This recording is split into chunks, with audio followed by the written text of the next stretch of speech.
Running মাসেই কার্যকর নবম পে স্কেল। সর্বনিম্ন বেতন ৩৫,০০০ টাকা এবং সর্বোচ্চ ১,৪০,০০০ টাকা।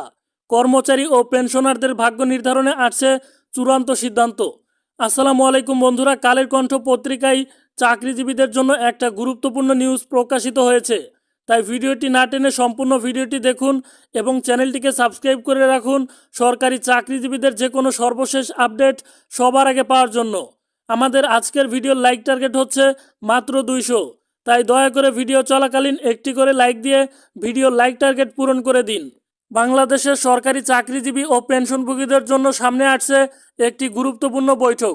আগামী বৃহস্পতিবার অনুষ্ঠিত হতে যাচ্ছে নবম পে কমিশনের বিশেষ সভা। এ সভায় শুধু কর্মরত কর্মকর্তা ও কর্মচারীদের বেতন কাঠামো নিয়েই নয়, বরং দীর্ঘদিন ধরে অবহেলিত পেনশনারদের সুযোগ সুবিধা নিয়েও বিস্তারিত আলোচনা করা হবে বলে জানা গেছে। অন্তর্বর্তী সরকারের নির্দেশনায় জাকির আহমেদ খানকে প্রদান করে নবম পে কমিশনের গঠন করা হয়। দায়িত্ব নেওয়ার পর তিনি পর্যায়ক্রমে 3টি বৈঠক করেছেন। যেসব বৈঠকে নতুন পে স্কেল কবে থেকে কার্যকর হবে এবং কোন কাঠামো অনুসারে বেতন বৃদ্ধি করা হবে তা নিয়ে আলোচনা করা হলেও পেনশনারদের জন্য বিশেষ কোনো পদক্ষেপ দেখা যায়নি। ফলে এবার জরুরি বৈঠক আহ্বান করা হয়েছে, যেখানে পেনশনভোগীদের দাবি দাওয়াকে গুরুত্বপূর্ণ দেওয়ার আশ্বাস দেওয়া হয়েছে।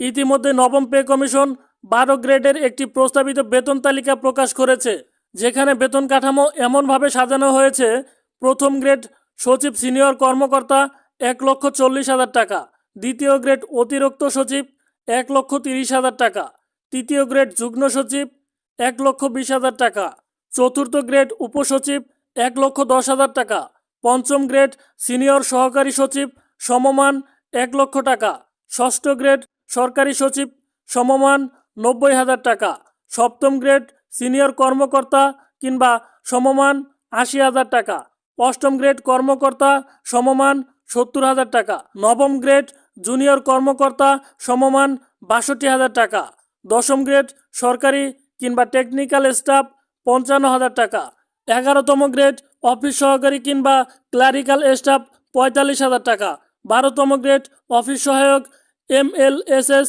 35,000 টাকা। এই প্রস্তাবিত কাঠামোতে সর্বোচ্চ গ্রেড ও সর্বনিম্ন গ্রেডের মধ্যে পার্থক্য স্পষ্ট। বর্তমান সময়ে এই বৈষম্য কর্মচারীদের অসন্তোষের প্রধান কারণ।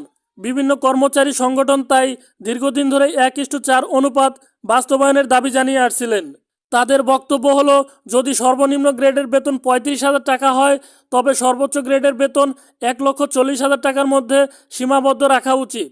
এতে করে বেতন কাঠামো ন্যায্য ও বৈষম্যহীন হবে। পেনশনারদের দাবি হলো, শুধু কর্মরত কর্মকর্তা ও কর্মচারীদের বেতন বৃদ্ধিই নয়, অবসরে যাওয়া মানুষের জীবনযাপন উন্নয়নের দিকেও নজর দিতে হবে। তারা চান নতুন পে স্কেলের সুবিধা যেন অবসরে যাওয়ার প্রজন্মও পান। কমিশনের সদস্যরা জানিয়েছেন, পেনশনারদের এই উদ্যোগও আলোচনায় গুরুত্ব পাবে। সরকারি কর্মচারী সংগঠনগুলো মনে করে, একটি ন্যায্য ও যুগোপযোগী বেতন কাঠামো শুধু কর্মচারীদের মনোবলই বাড়াবে না, বরং দেশের সামগ্রিক অর্থনীতিতেও ইতিবাচক প্রভাব ফেলবে। কর্মীদের কর্মস্পৃহা বৃদ্ধি পেলে উৎপাদনশীলতা বাড়বে, আর তার সুফল পাবে দেশের সার্বিক উন্নয়নে। সর্বশেষে বলা যায়, নবম পে কমিশনের এই প্রস্তাবকে ঘিরে সরকারি চাকরিজীবী ও পেনশনার উভয় মহলের মধ্যে ব্যাপক আগ্রহ তৈরি হয়েছে। আগামী বৈঠকে কী সিদ্ধান্ত আসবে সেটি এখন সবার কৌতূহলের বিষয়। আর 6 মাসের মধ্যেই কমিশনের চূড়ান্ত প্রতিবেদন প্রকাশের পরই স্পষ্ট হবে নতুন পে স্কেল সত্যিই সবার জন্য একটি ন্যায়সঙ্গত ও বৈষম্যহীন কাঠামো উপহার দিতে পারবে কিনা। তো দর্শক বন্ধুরা, ভিডিওটি এ পর্যন্তই ছিল। ভিডিওটি ভালো লাগলে অবশ্যই শেয়ার করে দিবেন। সবাই ভালো থাকবেন, সুস্থ থাকবেন।